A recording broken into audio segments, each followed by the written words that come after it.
లక్షలాది మంది ప్రజలు ఈ రోజు వైకుంఠ ఏకాదశిన దేవదేవుడు వెంకటేశ్వర స్వామిని అందరూ కూడా దర్శించుకుందామని, అతని ఆశీర్వాదం తీసుకుందామని దూర దూర ప్రాంతాల నుంచి మిగతా రాష్ట్రాల నుంచి కూడా ఈ రోజు భక్తులు చాలా మంది ఇక్కడికి రావడం జరిగింది. అదే విషయం ఏంటంటే ఇది చాలా దురదృష్టకర సంఘటన.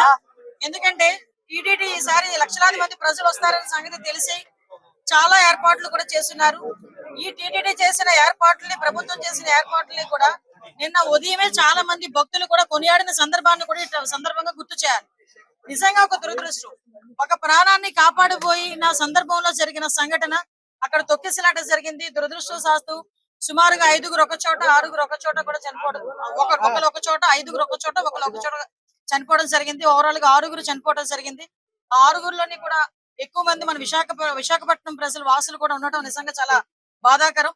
ఈ సంఘటన జరిగిన వెంటనే ఇమీడియట్ గా గౌరవ చంద్రబాబు నాయుడు గారు ముఖ్యమంత్రి వర్యులకి ఈ విషయం తెలియటం, వెంటనే హుటాహుటిని ఇక్కడ ఉన్న ఎస్పీ గారితోని, అదే విధంగా కలెక్టర్ గారితోని కూడా ఏం జరిగింది అని చెప్పి ఆరా తీసి ఇమీడియట్ గా టీటీడీ ఈవో అధికారులు అందరితో కూడా ఒక మీటింగ్ ఏర్పాటు చేసుకొని ఇమీడియట్ గా అక్కడ ఏం జరిగింది అన్న సంగతి కూడా తెలుసుకోవడం జరిగింది. ఇంకా ఫర్దర్ గా జరగకుండా, ఎటువంటి ప్రాణ నష్టం జరగకుండా అక్కడ గాయపడిన ప్రతి ఒక్కరిని కూడా ఆసుపత్రికి తరలించి మెరుగైన వైద్యం అందించే వరకు కూడా మీరు అక్కడే ఉండాలని చెప్పి వాళ్ళందరికీ కూడా ఆదేశాలు ఇవ్వడం జరిగింది. తర్వాత ఎటువంటి ప్రాణ నష్టం కూడా జరగలేదు.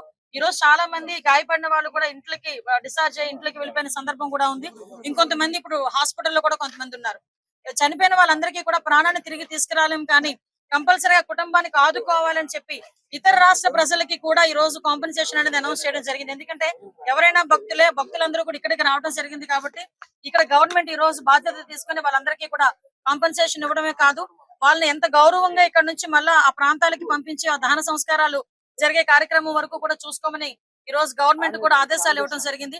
ఎవరైతే ఇందాక మీరు అన్నారు కొన్ని సమన్వయ లోపమా, లేకపోతే ఏదైనా పోలీస్ వైఫల్యమా, లేకపోతే అడ్మినిస్ట్రేషన్ వైఫల్యమా, ఏది అన్నది చాలా క్లియర్ గా సీసీ కెమెరాస్ ప్రతి చోట ఉన్నాయి. మీకు తెలుసు, ప్రతి చోట ఉన్న సీసీ కెమెరాలో ఏం జరిగింది అన్నది కూడా మేము అధ్యయనం చేసుకుంటాం. ప్రతి ఒక్కటి కూడా ఎంక్వైరీ జరుగుతుంది. ఇప్పటికే ఒక ప్రాథమిక నివేదిక అన్నది ఎస్పీ గారు, కలెక్టర్ గారు కలిపి ఈ రోజు ముఖ్యమంత్రి గారికి మాకు కూడా అందజేస్తున్నారు. బాధ్యులు ఎవరైనా కూడా బాధ్యతారహితంగా పనిచేస్తే వాళ్ళ మీద ఎట్టి పరిస్థితుల్లోనూ కూడా చర్యలు ఉంటాయి. కంపల్సరీగా ప్రభుత్వపరమైన చర్యలు ఉంటాయి. అందులో కూడా వెనకాడే పరిస్థితి లేదు. ఫర్దర్ గా ఎటువంటి సంఘటనలు జరగకుండా చూసుకునే బాధ్యత కూడా తీసుకుంటాం. ఎప్పుడు లేని విధంగా ఎప్పుడు ప్రతిసారి వస్తూనే ఉంటారు లక్షలాది మంది ప్రజలు.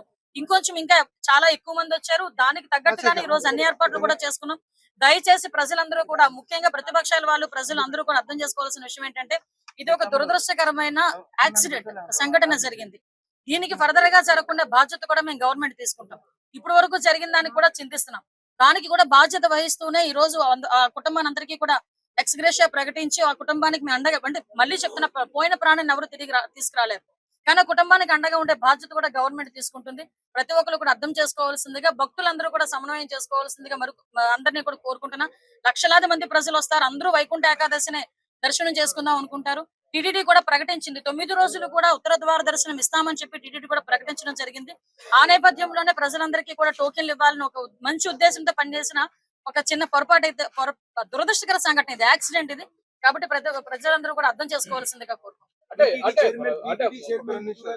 మీకు చెప్పానండి, ఎవ్రీవేర్ మేము సీసీ కెమెరాస్ ఏర్పాటు చేసుకుని ప్రతి ఒక్క కూడా వాయిస్ రికగ్నిషన్ గానీ, వాళ్ళకి టోకెన్స్ ఇష్యూ చేయడం గానీ ప్రతి ఒక్కటి చాలా పక్కాగా చేశాం. ఎక్కడైనా కుట్రకోణం ఉందని ఆ కోణంలో కూడా మేము కూడా దర్యాప్తు చేస్తున్నాం. ఏదైనా కుట్రకోణం ఉందా, లేకపోతే బై యాక్సిడెంట్ జరిగిందా, ఇప్పుడు ఇమీడియట్ గా మేము కుట్రకోణం ఉందని మేము మాట్లాడకూడదు, మా దగ్గర ఆధారాలు లేకుండా మేము మాట్లాడకూడదు. కాబట్టి ఒక ప్రాథమిక నివేదిక వచ్చింది, దీని మీద పూర్తి స్థాయిలో దర్యాప్తు జరపమని గౌరవ ముఖ్యమంత్రి గారు కూడా ఆదేశాలు ఇవ్వడం జరిగింది. దీని మీద మనం అబ్జర్వ్ చేసుకుంటే తిరుపతి అంశం అనేసరికి చాలా సెన్సిటివ్ అంశం. కాబట్టి దేశంలో ఉన్న ప్రధానమంత్రుల నుంచి ప్రతి ఒక్కరు కూడా ఈ రోజు మిగతా రాష్ట్ర ముఖ్యమంత్రులు కూడా స్పందించారు. కాబట్టి చాలా సెన్సిటివ్ ఇష్యూ, కాబట్టి ఏది పడితే అది మాట్లాడకూడదు. మా చేతులకి పూర్తి నివేదిక వచ్చిన తర్వాత డెఫినెట్ గా బాధ్యులు ఎవరైతే ఉన్నారో వాళ్ళందరి మీద చర్యలు తీసుకుని పడితే అందులో వెనుకడే ప్రసక్తి లేదు. భక్తులు శ్రేయసే ముఖ్యంగా మేము పనిచేస్తున్నాం.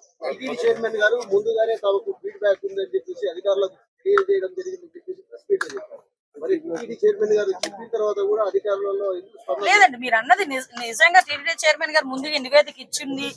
మా అధికారులు కనుక అడ్మినిస్ట్రేషన్ విషయంలో ఎక్కడైనా లోపాలు జరుగున్నాయో, ఇప్పుడు మాకు ఎలాగో మన సీఎం గారు వస్తున్నారు, ఇప్పుడు సీఎం గారు వచ్చేసరికి మాకు క్లియర్ నివేదిక ఉంటూ ఉంటుంది.